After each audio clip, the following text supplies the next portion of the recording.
کے ساتھ نہ ہو۔ اس ایک ہور ٹکڑا بھی ہے جڑا عام طور سے سارے علماء بھی غلط استعمال کرے، وہی ماری گل ہے کہ دیر تو بھی پردہ کرے، یہ بھی نہیں کوئی گل، اس طرح کا دین بھی کوئی نہیں، گھر جینا حرام کرتا ہے۔ گھر سے جڑے افراد رہتے انہوں نے چہرہ چھپاؤن کا کوئی حکم نہیں، نہ دیرا نہ جٹھا، یہ بھی جعلی پردہ جنہوں شرعی پردہ آدھے۔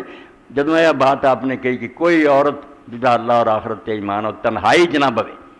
اس سے پوچھا کہ یا رسول الحمل، کہ دیر اور دیر فرمایا الحمل موت، یہ تو زیادہ بیعت کلفی، یہ موت ہی موت، یہ تنہائی دی گل ہے۔ فکرہ پہلا کہ تنہائی، کہ بند کمرہ، کوئی بندہ نہیں، کوئی ویکھ لو، اتنے خطرہ ہی کہ شیطان آ جائے۔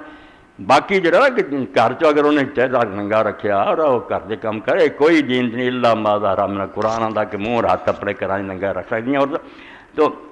ایک شخص نے اٹھ کر عرض کیا میری بیوی حج کو جا رہی ہے اور میرا نام فلاں مہم پر جانے والوں میں لکھا جا چکا، میں سپاہیاں میں لکھا جا چکا ہوں، اور میری بیوی حج پہ جا رہی۔ حضور نے حج چھڑاتا، حضور نے فرمایا فن طرق فوجا معامرات کا، اچھا تو تم اپنی بیوی کے ساتھ حج کو چلے جاؤ، جہاد چھڈ بیوی نہ جا۔ اس مضمون کی متعدد حدیث ابن عمر، ابو سعید خدری اور ابو ہریرہ رضی اللہ عنہ سے معتبر کتب حدیث میں مروی ہیں، جن میں صرف مدت سفر یا مسافت سفر کے اعتبار سے اختلاف بیان ہے، فرق آیا، مگر اس میں اتفاق ہے کہ کسی مومن عورت کے لیے جو اللہ اور یوم آخر کو مانتی ہے محرم کے بغیر سفر کرنا حلال نہیں ہے۔ ان میں سے کسی حدیث میں 12 میل یا اس سے زیادہ سفر پر پابندی کا ذکر ہے، کسی میں 1 دن، کسی میں 1 شب و روز، کسی میں 2 دن اور کسی میں 3 دن کی حد بتائی ہے۔ لیکن یہ اختلاف ان حدیث کو نہ تو ساقط الاعتبار بنا دیتا کہ بہانہ بنا کے یار اتنا روڑا ہے نہ یہ نہیں حدیث عمل ہے، اور نہ اس کی وجہ سے یہی ضروری ہے کہ ہم ان میں سے کسی ایک روایت کو دوسری روایتوں پر ترجیح دے کر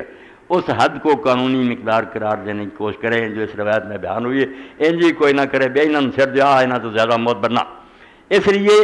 کہ اس اختلاف کی یہ معقول وجہ سمجھ میں آ سکتی ہے